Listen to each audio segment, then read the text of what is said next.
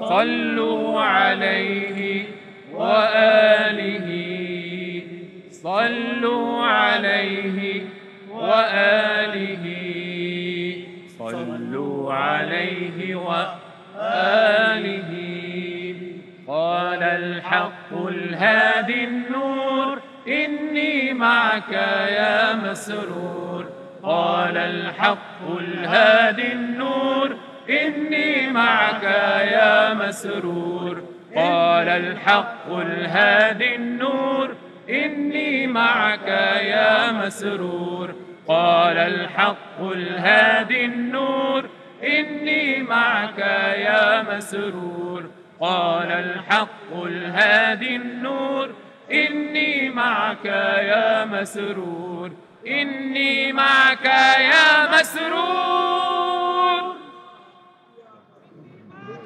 وكر الله تنور عليها برد بسلس رسولي محمدي الله اذكر بكمبري رسولي محمدي الله اذكر بكمبري وتو من صفاك أنا درم ترى الله إمام النسار واسم سا مسلمانيا إمام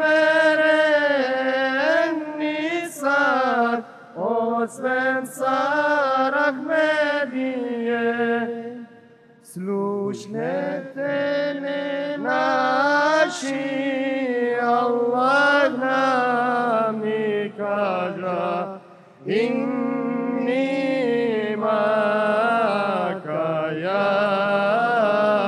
مسرور إني معك يا مسرور لا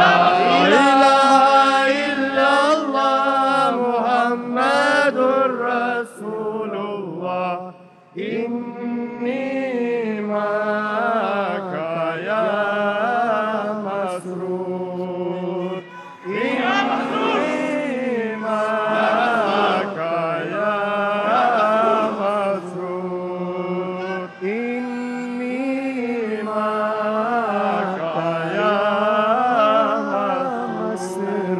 مسرور Sana sevgimiz çok derin, bu hasrete bir son verelim.